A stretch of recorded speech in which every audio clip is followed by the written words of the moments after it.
삶의 배터리가 아웃될 때, 살다 보면 삶의 배터리가 아웃될 때가 있습니다. 여러분은 어떻게 해결하시나요? 저는 의욕이 없거나 지치거나 마음이 힘들 때 몇 가지 방법을 사용하곤 합니다. 첫 번째로는 유튜브를 보거나 틱톡을 봅니다. 긴장을 풀고 생각의 고리를 끊고 싶을 때 간단히 사용하는 방법입니다. 두 번째로는 제가 좋아하는 음악을 틀어놓습니다.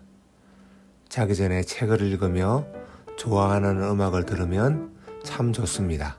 세 번째로는 잠을 푹 자는 것입니다.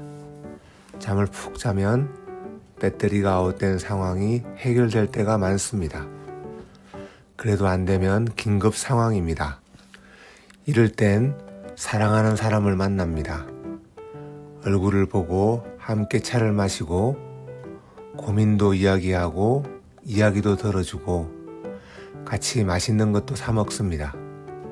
집에 돌아올 때는 다시 의욕이 생기고 살아갈 힘을 얻습니다. 그래서 그 사람이 저의 배터리입니다. 그리고 주일날 설교를 들으면서도 삶의 의욕이 생기곤 합니다. 여러분은 삶의 배터리가 아웃될 때 어떻게 해결하시나요? 궁금해지는 하루입니다. 감사합니다. 온유드림. 나의 생수병. 오늘 아침도 회사에 가느라 분주한 하루를 시작합니다. 간단히 아침을 먹고 옷을 입은 후 빠진 게 없는지 주위를 둘러봅니다. 그때 마시다 남은 생수병이 눈에 들어옵니다. 버스와 지하철을 타고 회사로 향하는 길에 그 생수병을 떠올리며 생각에 잠깁니다. 문득 저의 인생도 그 생수병의 물처럼 조금씩 줄어들고 있다는 생각이 듭니다. 요즘 생수병은 투명해서 물이 얼마나 남았는지 쉽게 확인할 수 있습니다. 제 삶도 다 마시면 새로운 것으로 채울 수 있는 생수병이라면 얼마나 좋을까요? 하지만 한번 다 마시면 끝이 나버리는 생수병이기에 하루하루가 더 소중하게 느껴집니다. 그래서 오늘도 저는 무엇이 가장 가치 있는 일일까를 고민합니다. 죽을 때 후회하지 않을 수는 없겠지만 그래도 후회를 적게 하려고 그러한 가치들을 찾아봅니다. 그리고 직장에서 삶 속에서 작은 실천들을 해봅니다. 때로는 실패가 더 많지만 결코 포기할 수는 없습니다. 왜냐하면 한 병뿐인 저의 생수병은 더없이 소중하기 때문입니다. 감사합니다. 온유드림. 편의점 1+1. 저는 편의점을 자주 가는 편입니다. 편의점에서 도시락을 사서 먹기도 하고 간단한 생활용품을 사기도 합니다. 그 중에서도 가장 많이 사는 것이 바로 음료수입니다. 여러 명이 갈 때는 1+1 상품을 가급적 고르려고 합니다. 1+1을 고르고 사게 되면 하나의 가격으로 두 개를 살 수 있기 때문에 여간 기쁜 게 아닙니다. 오늘은 1+1을 생각하면서 제 인생도 1+1이 아닐까 생각해 봅니다. 요즘은 덤으로 선물로 하나의 인생을 받은 것 같아 참 기쁩니다. 지난 글에도 간단히 적었듯이 저의 과거는 첫 번째 인생은 실패의 연속이었다고 생각하곤 했습니다. 결혼에 실패했고 공무원 시험도 5년간 준비했지만 실패했습니다. 혼자 살면서 죽음의 그림자도 늘 따라다녔습니다. 지금의 저를 보면 부족하지만 사랑스러울 때도 있고 다시 직장을 다니며 아웅다웅 지내고 있습니다. 아이들의 선물을 사려고 돈을 모은 기쁨도 있습니다. 다시 관계들이 회복되고 있음에 감사드립니다. 나라가 어렵습니다. 상인들도 직장인들도 힘들어합니다. 이 기간이 얼마나 갈지 모르지만 우리 청년들에게 많은 고통 속에 있는 분들에게 다시금 원은 지나고 플러스 원이 오기를 바랍니다. 내년이 그러한 +1의 삶이 펼쳐지기를 바라봅니다. 우리가 더 잘하고 내면이 단단해져 있기를 바랍니다. 감사합니다. 온유드림.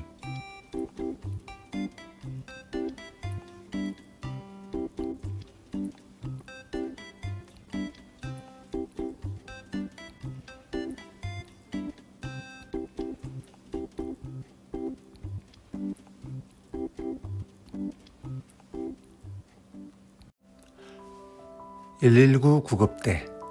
오늘은 주님이 이 땅에 오신 귀한 성탄절입니다. 오늘 아침 성탄절 예배를 드리며 목사님께서 작년 크리스마스에 있었던 이야기를 들려주셨습니다. 작년 크리스마스는 몹시 추운 날이었습니다.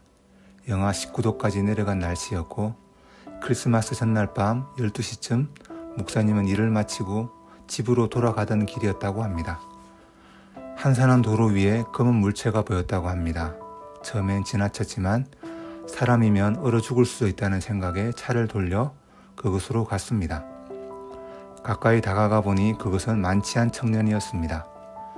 청년을 그냥 두면 큰일이 날 것 같아 여러 가지 방법을 고민하다가 119 구급대에 연락했다고 합니다.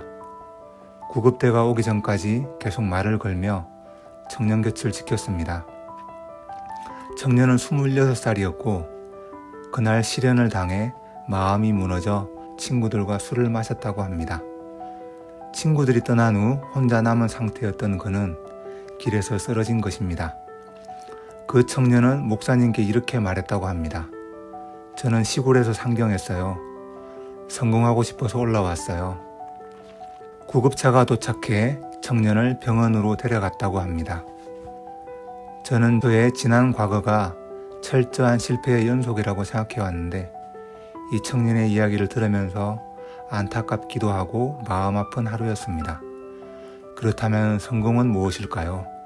그리고 어른들은 젊은 청년들이 자신의 길을 찾도록 어떻게 도와야 할까요? 성공이란 자신을 있는 그대로 인정하고 사랑하며 부족한 점은 받아들이고 잘할 수 있는 것을 찾아 나가는 과정은 아닐까요? 어른들이 먼저 자신의 길을 묵묵히 걸어가며 청년들이 자신만의 길을 찾도록 기다려주는 것, 그리고 그 길을 찾도록 돕는 작은 119 구급대와 같은 역할을 하는 것이라고 생각합니다. 내년에는 더 많은 사랑과 이해로 젊은이들을 지지하고 돕는 작은 119 구급대와 같은 역할을 했으면 좋겠습니다. 시간이 가서 나이가 들수록 제 자신이 노인이 아니라 어른이 되기를 바랍니다. 감사합니다. 온유드림. 가끔 대화의 주제로 MBTI를 묻는 경우가 많지만 저는 혈액형에 대해 자주 묻곤 합니다. 왜냐하면 제가 B형인 사람과는 잘 맞지 않는다고 생각해 왔기 때문입니다. 참고로 저는 A형입니다. 회사에 상사 한 분이 계시는데 그분과 소통이 참 어렵습니다. 그래서 가끔 이런 생각이 들었습니다. 혹시 저분은 B형이 아닐까? 그래서 저렇게 자주 짜증과 화를 내시는 걸까? 궁금해서 물어보고 싶지만 제 의도가 드러날까 두려워 결국 묻지 못했습니다. 이런 생각을 사수와 집에 가는 버스에서 이야기했는데 사수가 사실 B형이라 제 말을 듣고 적잖이 상처를 받은 것 같았습니다. 며칠 뒤 송년회 자리에서 다들 치기가 오르고 분위기가 좋아졌을 때 사수는 한 사람씩 혈액형을 물으며 B형이라고 하면 버스에서 있었던 이야기를 꺼냈습니다. 저는 그 자리에서 연신 사과하며 저의 잘못된 편견을 인정해야 했습니다. 이 일로 저는 편견이라는 것이 얼마나 엄밀히 우리의 사고를 제한하는지 깨닫게 되었습니다. 저는 혈액형이라는 단순한 기준으로 사람을 정의하려 했고 그 과정에서 상대의 본질적인 가치를 놓치고 있었습니다.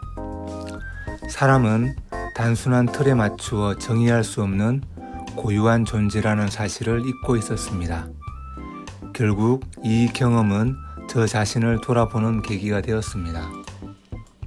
앞으로는 어떤 틀이나 선입견 없이 사람을 온전히 있는 그대로 바라보고자 노력할 것입니다. 그리고 제가 가진 편견의 틀을 하나씩 무너뜨리며 세상과 사람을 더 넓은 시각으로 바라볼 수 있기를 기대합니다. 우리가 가진 선입견은 우리를 안전하게 만들지만 그 안전 속에서 우리는 성장의 기회를 잃고 있는지도 모릅니다.